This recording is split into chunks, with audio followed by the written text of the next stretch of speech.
मेरे सभी प्यारे साथियों को मेरा प्यार भरा नमस्कार। और आज की वीडियो में हम लोग डिस्कस करेंगे जॉन गॉल्सवर्दी के जो वन लाइनर क्वेश्चन की सीरीज चल रही थी उसमें पार्ट सेकंड होगा हमारा। अगर हम पार्ट सेकंड की बात करते हैं तो एक बार को देखेगा हमने क्या बताया। जो कर्नल यहाँ तक हम डिक मार्टन तक डिस्कस कर चुके हैं, ठीक है। यहाँ तक हमारा डिस्कस हो गया है कि जॉय नामक प्ले में जो अपने लवर से 3 साल लड़की बड़ी होती है उस लड़की का नाम क्या होता है, डिक मार्टन, ठीक है। तो अब हम बात करेंगे जो कॉर्नेलन लिखा है, कॉर्नेलन का मतलब होता है कर्नल। कर्नल होप जो दिखाए जाते हैं वो किस में दिखाए जाते हैं, जॉय में। किस में दिखाए जाते हैं भाई, जॉय में दिखाए जाते हैं कर्नल होप। इसके बाद में जॉन बिल्डर की बात की गई। John builder is an unimaginative hot tempered man दिखाया जाता है। फिर रिपीट कर रहा हूं मेरे दोस्तों, जॉन बिल्डर जो है वो एक अनइमेजिनेटिव हॉट टेम्पर्ड मैन है, ठीक है। ही इन विच जिसमें प्ले डज ही अपीयर, ये कौन से प्ले में ये कैरेक्टर जॉन बिल्डर जो है वो दिखाई देता है, वो अ फैमिली मैन में। किस में दोस्तों, अ फैमिली मैन में। ध्यान बनाए रखना, अ फैमिली मैन। अगला बात करते हैं हम किसकी, इन दी प्ले। अगर हम प्ले की बात करें दी सिल्वर बॉक्स, सिल्वर बॉक्स नामक प्ले में बात करते हैं तो जैक बार्थविक स्टील करता है, चुरा लेता है। जैक बार्थविक जो है वो एक महिला का स्काई ब्लू वेलवेट को चुरा लेता है जो कि सिल्क पर्स होता है, वाइल जॉन स्टील्स। और जबकि जो जॉन होता है वो क्या चुराता है, अ सिल्वर सीक्रेट बॉक्स। तो इसका मतलब जो जुर्म किया वो दोनों ने एक जैसा ही किया है। उसने किसी महिला का जो है पर्स चुराया और इधर जैक ने, और इधर जो जॉन था इसने सिल्वर सीक्रेट बॉक्स चुराया। लेकिन इस कहानी में आपको यह पता चलेगा कि दोनों को सजा अलग अलग मिलती है, ठीक है। जबकि क्राइम दोनों ने एक ही किया है लेकिन सजा अलग अलग है। कारण यह है कि एक जो है वो रिच मैन है और दूसरा जो है वो पुअर मैन है। तो मतलब समझिएगा,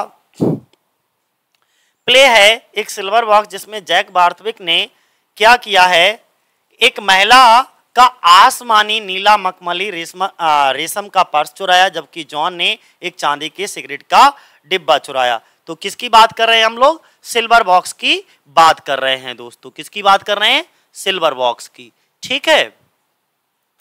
और अगला देखो, अगर हम नेक्स्ट की बात करें तो नेक्स्ट में who is the police inspector in silver box. जो सिल्वर बॉक्स प्ले है उसमें पुलिस इंस्पेक्टर कौन दिखाया जाता है, ठीक है। तो स्नो दिखाया जाता है। कौन दिखाया जाता है, स्नो। ध्यान बनाए रखना, इसका कैरेक्टर इंपॉर्टेंट है। ये द सिल्वर बॉक्स नामक प्ले में जो पुलिस इंस्पेक्टर है वो कौन है, स्नो है। इसके बाद में अगला बेल्विन। बेल्विन ये एक लिखा है, बेल्विन क्या लिखा है, बेल्विन, बेल्विन। तो बेल्विन इज एन आर्टिस्ट, ये आर्टिस्ट है। कौन से प्ले का आर्टिस्ट दिखाया जाता है भैया, तो दी पिजियन में। किसमें, बेल्विन जो है वो एक कलाकार आर्टिस्ट दिखाया जाता है। कौन से प्ले में, पिजियन, पिजियन। अगला हम बात करते हैं नेक्स्ट हम बात करते हैं why don't you recognise once and for all that these peoples are man like ourselves and want what's good for them just as you want what's good for you। तो देखो आखिर वो क्या कहना चाह रहे हैं, देखिएगा कुछ अलग नहीं है, समझिए एक बार प्यार से। आप एक बार और सभी के लिए ये क्यों नहीं पहचानते कि ये लोग आपके जैसे ही पुरुष हैं और चाहते हैं कि उनके लिए क्या अच्छा है, जैसे आप चाहते हैं कि आपके लिए क्या अच्छा है। बिटरली आप क्या हैं, बिटरली अगर हम बात करें, your motor cars and champagnes, 8 courses, dinners. Okay, who speak these lines, ये कौन कहता है। आपकी मोटर कार और शैंपेन, 8 कोर्स के 8 तरीके के रात्रि भोज, ये लाइनें कौन बोलता है, हार्नेस बोलता है। किसमें, स्ट्राइप नामक प्ले में, ठीक है। तो स्ट्राइप में कौन कहता है, harness. You may break the body but you can not break the spirit. देखो कितनी प्यारी बात है। तुम, यहां से मतलब यहाँ पे यू है, ठीक है, ध्यान बनाए रखना कि तुम शरीर को तोड़ सकते हो, you may break the body but you can not break the spirit, लेकिन हमारी आत्मा को नहीं तोड़ सकते। प्यार से समझिएगा, तुम मेरे शरीर को, मेरी बॉडी को चोट पहुंचा सकते हो, लेकिन मेरी आत्मा को नहीं। Get back to London, the man have nothing for you. Okay, London वापस जाओ, उन लोगों के पास तुम्हारे लिए कुछ नहीं है। कौन कहता है? रॉबर्ट्स कहता है। कौन कहता है दोस्तों? रॉबर्ट्स कहता है। और किस में कहता है? स्ट्राइफ में। किस में कहता है? स्ट्राइफ में। मैं इनकी कुछ इंपॉर्टेंट लाइनें भी साथ साथ में, जितने भी हमारे इंपॉर्टेंट फैक्ट होंगे मेरे दोस्तों, मैं सबको डिस्कस कर रहा हूं साथ ही साथ। तो किसी भी तरीके से विचलित होने की जरूरत नहीं। वीडियोज हमारी लंबी लंबी जरूर होती हैं, लेकिन पेशेंस के साथ उसको देखते रहिएगा। अगर आपके अंदर पेशेंस नहीं है तो सिलेक्शन के बारे में भी भूल जाइए, ठीक है। पेशेंस तो आपको दिखाना पड़ेगा, साथ ही साथ में आपको टाइम भी खर्च करना पड़ेगा, ठीक है। जब आप टाइम स्पेंड करोगे किसी भी चीज पर, ऑटोमेटिकली वो चीजें आपको बहुत बेहतर हो जाएंगी, क्योंकि बिना मेहनत के कभी किसी को कोई तख्त ताज नहीं मिला। मेहनत आप जरूर करते रहिएगा। अब आगे अगर हम बात करें, maybe your god up in London has no time to listen to the working man. Maybe your god up, हो सकता है, मे बी से मतलब क्या है यहाँ पे दोस्तों? हो सकता है कि लंदन में आपके भगवान के पास कामकाजी आदमी की बात सुनने का समय ना हो। मे बी, हो सकता है, your god up in London has no time to listen the working man. हो सकता है लंदन में भगवान के पास कोई भी कामकाजी वर्किंग मैन है, उसका जो है दुख सुनने का समय ना हो। आई एम टोल्ड, मैं बताता हूं, he is a wealthy God, but if he listen to what I tell him, he will know more than ever he learned in the Kingston। मतलब ये हो गया, मुझे बताया गया है कि वह एक धनी भगवान है, लेकिन अगर वह मेरी बात सुनेंगे तो वह पहले से कहीं अधिक कमाएंगे, जानेंगे, जैसा कि उन्होंने किंगस्टन में सीखा था। ये भी कौन कहता है? रॉबर्ट्स कहता है। रॉबर्ट्स जो कि लेबर्स का क्या है, मजदूरों की तरफ से एक लीडर दिखाया जाता है, वो है इन स्ट्राइफ में। ये स्पीच भी रॉबर्ट्स की है। अगला एग्जाम पॉइंट देखिएगा, गॉल्सवर्दी मीट, मुलाकात करते हैं हम उससे इन 1893 में, यानी कि 1893 में, and formed a life long friendship, और उनके साथ फिर जीवन भर के लिए उनकी दोस्ती हो जाती है। आपको आइडेंटिफाई करना है वो इंसान कौन है, वो व्यक्ति कौन है, वो हस्ती कौन है। तो कॉनरॉड कौन है? कॉनरॉड जो है, ये भी अपने जमाने के बहुत अच्छे लेखक थे कॉनरॉड। तो गाल्सवर्दी 1893 में कॉनरॉड से मिले और कॉनरॉड के साथ जीवन भर दोस्ती कायम रखी, ठीक है, ध्यान बनाए रखिए। The first volume of Galsworthy, Galsworthy का पहला वॉल्यूम इंटाइटल्ड हुआ from the four winds, appeared in 1897 under the pseudonym. Under the pseudonym का मतलब होता है कि उनके उपनाम से, छद्म नाम से, नकली नाम से, ठीक है। तो वो शुरुआती जो उनके थे वो जॉन सिंजॉन के नाम से पब्लिश होते थे। इंपॉर्टेंट है, कई बार आपके एग्जाम में पूछा जा चुका है। फ्रॉम द फोर विंड्स नामक गाल्सवर्दी का पहला जो है, जो कि 1897 में आया, वो उनके एक निक नेम से यानी कि छद्म नाम से, दूसरे नाम से पब्लिश हुआ था। वो दूसरा नाम इनका सिडोनिम क्या था? तो जॉन सिंजॉन। गाल्सवर्दीज फर्स्ट नॉवेल, प्यार से समझो यार, ये तो बहुत अच्छा है। गाल्सवर्दीज पहला नॉवेल वाज पब्लिश्ड, सबसे पहली बार पब्लिश हुआ था 1800, कहीं 98 मिलेगा, कहीं कहीं 99। तो 1899 में, और ये कहीं कहीं ये डेट आपको 1898 भी देखने को मिलेगी। विच नॉवेल, ये नॉवेल कौन सा है? तो वो जॉयसलिन है। क्या है? जॉयसलिन बाई ई अल्बर्ट। और ये जॉयसलिन इनका जो पहला नॉवेल है। और इस बार जो 2021 में जो एग्जाम हुआ था उसमें जॉयसलिन की स्पेलिंग गलत कर दी थी, जोकोलिन कर दी थी। अच्छा, 2021 के साथ साथ 2016 में भी ये क्वेश्चन पूछा गया था। 2016 में भी वही 2016 वाला सेम उठा करके 2021 में रखा गया, तो वहां पर भी 16 में भी जोकलिन था लेकिन और 21 में भी जोकलिन था, लेकिन इसकी स्पेलिंग जोकलिन नाम का इनका कोई भी ऐसा वर्क है ही नहीं। यह है क्या? जॉयसलिन, जो कि 1898 में लिखा गया और इसको पब्लिश कराया गया 1899 में ई अलवर्ड के द्वारा। तो ये आपके लिए इंपॉर्टेंट पॉइंट है, कहीं पर नोट डाउन कर लीजिए। शायद आपको ना पता हो कि पहला नोबेल इनका किसके द्वारा पब्लिश करवाया गया था, तो ई अलवर्ड। नेक्स्ट अगर हम बात करें, I read in various chambers practised almost not at all.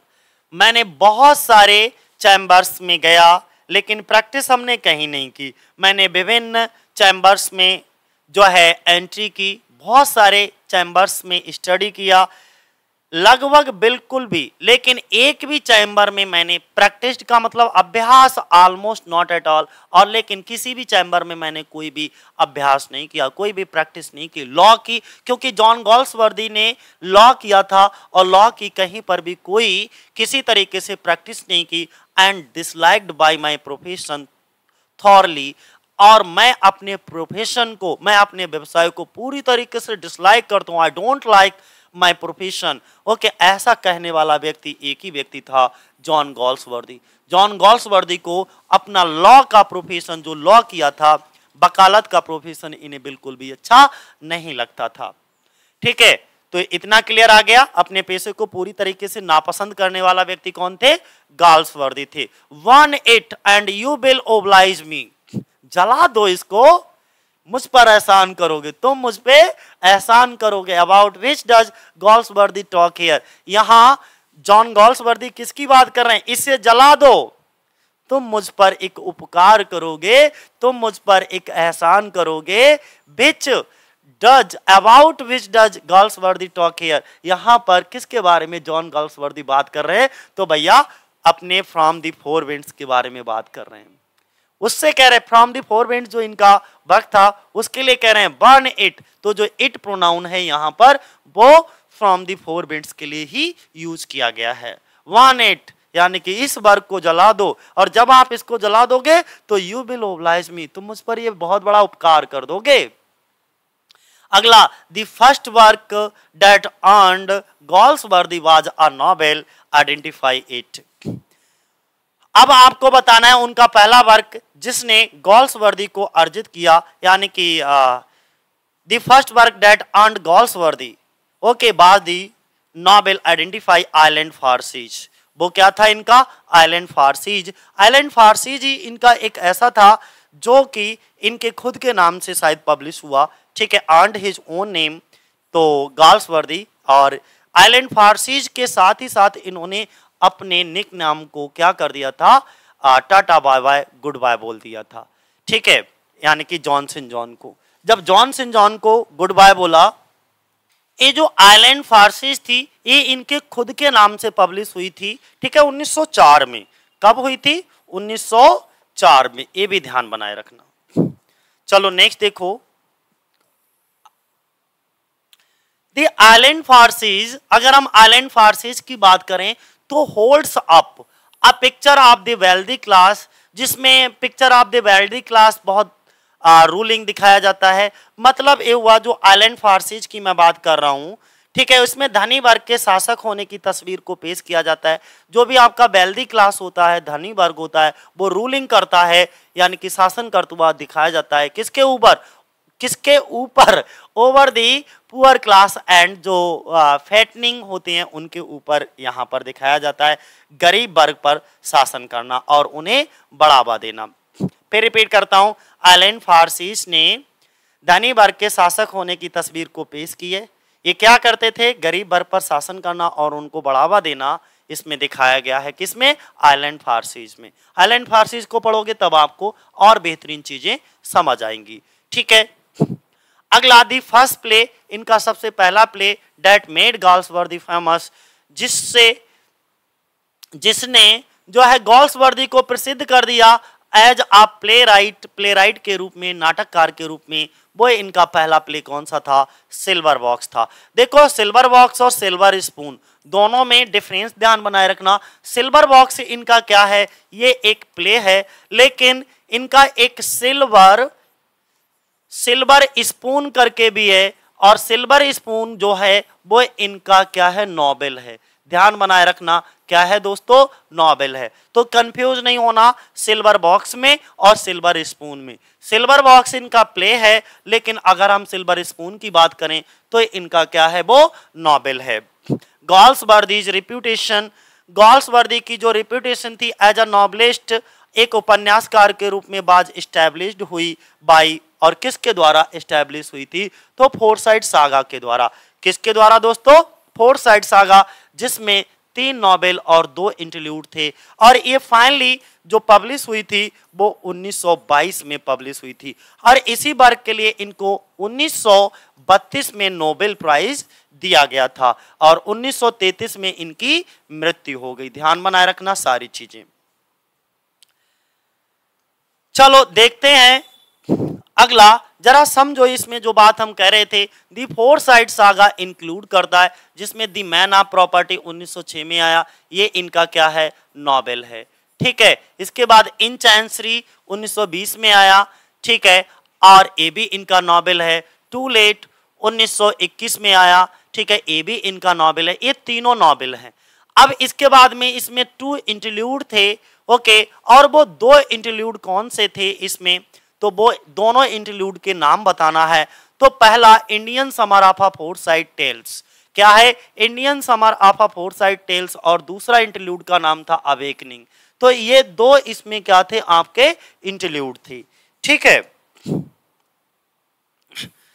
अगला हम बात करते हैं कि विच प्ले, कौन सा प्ले ऑफ गॉल्सवर्दी का डील्स करता है with the inadequacy of the administration of justice and the attitude of different types of people toward an escaped prisoner। ठीक है, तो हम किसकी बात करेंगे भैया? किसकी बात करेंगे? जरा देख लो। सबसे गॉल्सवर्दी का कौन सा प्ले है? गॉल्सवर्दी का कौन सा प्ले है? कौन सा नाटक, कौन सा प्ले जिसमें inadequacy of the administration of justice, यानी कि न्याय प्रशासन की अपर्याप्तता और एक भागे हुए कैदी के प्रति विभिन्न प्रकार के लोगों के रवैये से संबंधित है। यानी कि विभिन्न प्रकार के जो एस्केप्ड प्रिजनर है, जो भागा हुआ प्रिजनर होता है, कैदी होता है, उसके प्रति जो लोग वहां के होते हैं अलग अलग प्रकार का व्यवहार करते हैं। तो उससे कौन सा जो है इनका प्ले संबंधित है? तो वो एस्केप। किसको? एस्केप। एस्केप का भी मतलब होता है बच करके निकल लेना, यानी कि भाग जाना। विच प्ले, कौन सा प्ले एनालाइज करता है the impact of modern publicity on the private domestic tragedy. मतलब ये हुआ जॉन गॉल्सवर्दी का कौन सा नाटक में ये विश्लेषण किया गया, ये एनालिसिस किया गया द इम्पैक्ट, प्रभाव ऑफ मॉडर्न पब्लिसिटी, जो घरेलू पब्लिसिटी होती है, निजी घरेलू पब्लिसिटी पर आधुनिक प्रचार के प्रभाव का विश्लेषण किया गया है। The impact of modern publicity, तो जो इम्पैक्ट मीन्स होता है प्रभाव, मॉडर्न आधुनिक पब्लिसिटी प्रचार प्रसार, on the private domestic tragedy, जो प्राइवेट डोमेस्टिक ट्रेजेडी होती है उसके ऊपर। तो एक कौन सा है? दी शो। ठीक है, ध्यान बनाए रखना, कौन सा नाटक निजी, कौन सा नाटक प्राइवेट डोमेस्टिक ट्रेजेडी पर आधुनिक यानी कि मॉडर्न पब्लिसिटी के प्रभाव का विश्लेषण करता है? तो द शो। विच प्ले, कौन सा प्ले कंट्रास्ट करता है the fates of the various serious in the hotel. तो उन्होंने कहा कौन सा नाटक एक होटल में विभिन्न कहानियों के भाग्य का विरोधाभास करता है। कौन सा नाटक जो है एक होटल में विभिन्न कहानियों के भाग्य का विरोधाभास करता है? The roof. किसकी बात करेंगे हम? द रूफ की बात करेंगे।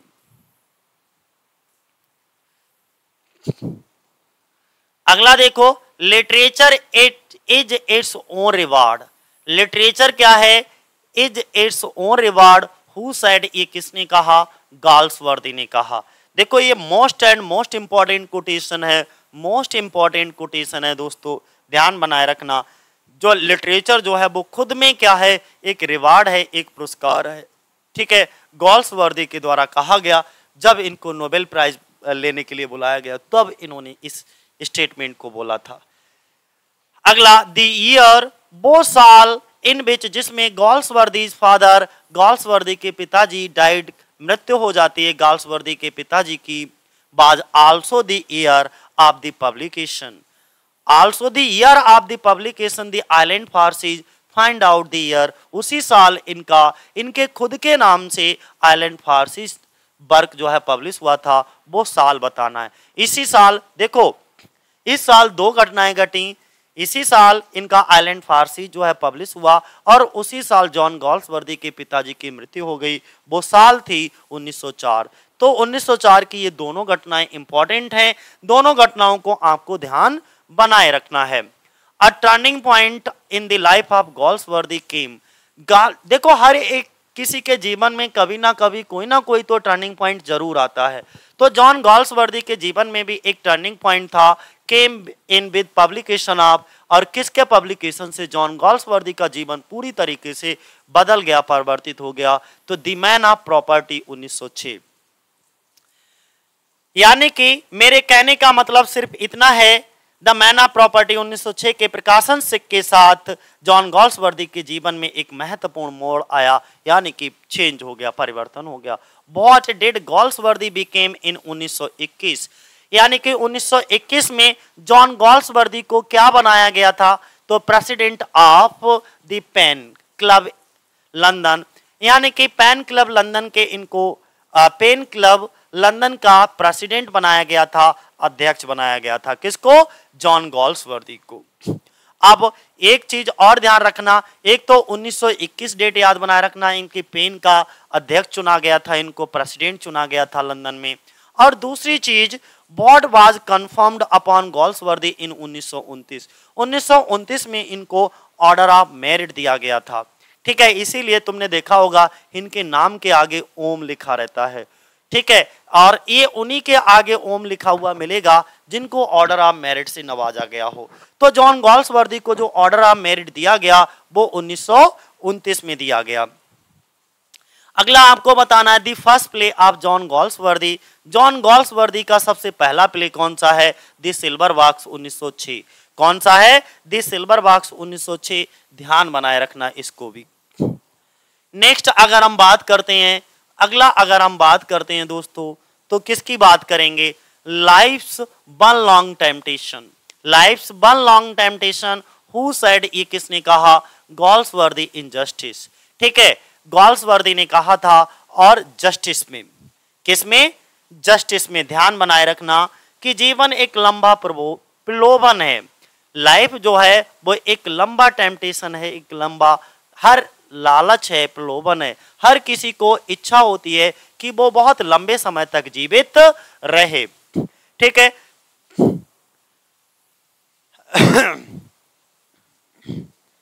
आगे देखो, नेक्स्ट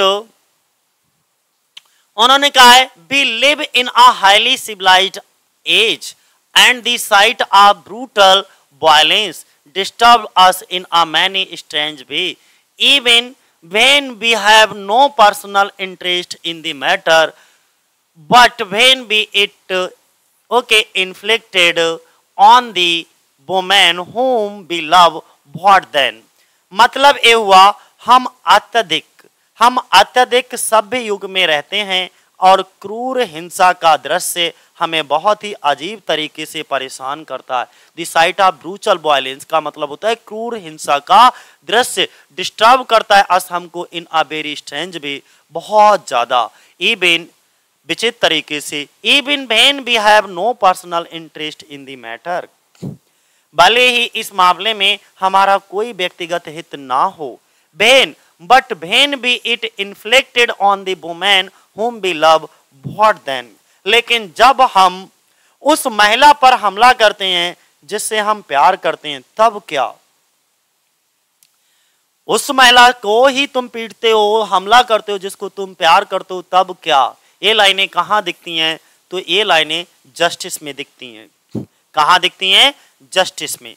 ध्यान बनाए रखना। बारिश बाहर बहुत तेज हो रही है भाई,